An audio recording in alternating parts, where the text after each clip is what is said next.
கர்த்தருக்கு ஸ்தோத்திரம். ஆண்டவராகிய இயேசு நாமத்தினாலே உங்களை அன்பு கூட வாழ்த்தி ஆசீர்வதிக்கிறேன். நீங்கள் ஆசீர்வாதமா இருப்பீர்களாக.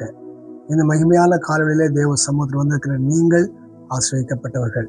இந்த நாளின் தியானத்திற்காக நம் யாவருக்கும் தெரிந்தானே சங்கீதத்திலிருந்து ஒரு வேத பகுதி 34ஆம் சங்கீதத்தினுடைய 5ஆம் வசனத்தை நாம் வாசிக்க கேட்போம்.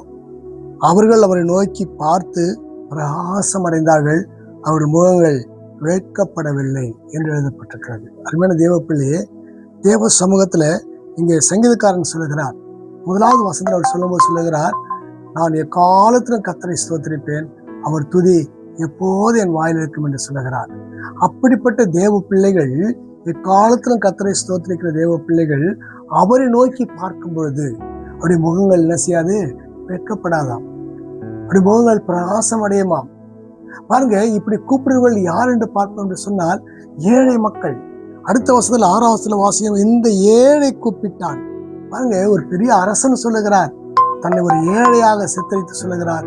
இந்த ஏழை கூப்பிட்டான், கர்த்தர் கேட்டு அவனை அவன் இடுக்கண்களுக்கு எல்லாம் நீங்களாக்கி ரட்சித்தார் என்று சொல்லப்பட்டிருக்கிறது. பாருங்க, ஒரு பெரிய அரசன் ராஜா சொல்லுகிறார், நான் ஒரு ஏழை, இந்த ஏழை கர்த்தரை நோக்கி கூப்பிட்டேன். கூப்பிட்ட பொழுது ஆண்டவர் என்ன செய்தார்? கர்த்தர் அதை கேட்டார். கேட்டு அவனை அவன் இடுக்கண்களுக்கெல்லாம், பல ஆபத்துகளுக்கெல்லாம், பல போராட்டத்துக்கெல்லாம் நீங்களாக்கி ரட்சித்தார் என்று சொல்லுகிறார். தேவப்பிள்ளையே, உனக்கு ஆபத்து இருக்கிறது, உனக்கு பிரச்சனை இருக்கிறது, உனக்கு நிறைய போராட்டம் இருக்கிறது. அப்படி என்றால் நீ செய்ய வேண்டிய காரியம் என்ன? நீ அவரை நோக்கி பார். முதலாவது உன் முகம் பிரகாசம் அடையும், உன் முகம் பிரகாசம் அடையும். அது மாத்திரமல்லாதபடிக்கு பாருங்க, உன்னுடைய முகம் வெட்கப்படாது. மற்றொரு முன்பாக நீ வெட்கப்பட்டு தலை குனிந்து நிற்க வேண்டிய அவசியம் இல்லை. ஏனென்றால் தேவனாய் கர்த்தருடைய பிரசன்னம், பிரகாசம் உன்னுடைய முகத்தின் மேல் காணப்படுகிறது. அருமையான தேவ பிள்ளையே, இந்த நாளில் தேவ சமூகத்துல தாவீதை போல நீ கர்த்தரை நோக்கி கூப்பிட்டால் கர்த்தர் நிச்சயமாக உன் இடுக்கண்களுக்கெல்லாம் நீங்களாக்கி விடுவித்து உன்னை தப்புவித்து கனப்படுத்தி உயர்த்தி ஆசீர்வதிக்க வல்லவராக இருக்கிறார். நீயாகவே தேவன் எவ்வளவு அற்புதமான தேவன் பார்த்தீர்களா? அது ஒரு காரணம் செய்ய வேண்டும். எக்காலத்திலும் கர்த்தரை நோக்கி நாம் கூப்பிட வேண்டும், துதிக்க வேண்டும், ஸ்தோத்திரிக்க வேண்டும்.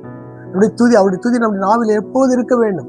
அப்படி இருக்கும்போது பாருங்க, தேவன் நிச்சயமாக நம்ம விண்ணப்பத்தை கேட்டு அந்த முகத்தை பிரகாசமாக்கி நம்முடைய முகம் வெட்கப்படாதபடி பாதுகாக்க அவர் வல்லமுள்ள தேவனாக இருக்கிறார். அவருடைய கருத்துல நாம் அர்ப்பணித்து அவருடைய சமுதிர ஒப்புறுத்து நாம் ஜெபிப்போம். கர்த்தரை ஆசீர்வதிப்பார். நாம் ஜெபிப்போம். பரலோக பிதாவே, இயேசு நாமத்தில் வருகிறோம். இந்த சமூகத்தில் எங்களை தாழ்த்தி ஒப்பு கொடுக்கிறோம். இந்த நாளிலேயும் இந்த சமூகத்தில் எங்களை முழுவதுமாய் ஒப்பு கொடுக்கிறோம். ஆண்டவரே, இந்த நாளில் கர்த்தாவே, அநேக பிள்ளைகள் வெட்கத்தோடு ஆண்டவரே பிரகாசம் இல்லாமல் இருளடைந்தவர்களாய் காணப்படுகிற ஆண்டவரே, உம்மை நோக்கி பார்ப்பான்னு சொன்னார், இருள் நீங்கி வெளிச்சம் கிடைக்குமே. ஆண்டவரே, நீருடைய ஆசிரிக்க வல்லவராய்க்கிறீர். ஆண்டவரே, நமக்கு ஸ்தோத்திரம். விண்ணப்பத்தை கேட்டு பதில் கொடுக்க தேவன் போதுமானவராக இருக்க தயவருக்காய் ஸ்தோத்திரம். கர்த்தர் பெரிய காரியங்களை செய்து ஆசிரியப்பாராக. நல்ல நாமத்திலே மையப்படுத்திக் கொள்ள முடியாது இயேசு நாமத்தில் வேண்டிக் கொள்கிறேன். பரிசுத்தமுள்ள பரலோக பிதாவே, ஆமென், ஆமென். God bless you. கர்த்தர் ஒவ்வொரு ஆசீர்வதிப்பாராக. ஆமென்.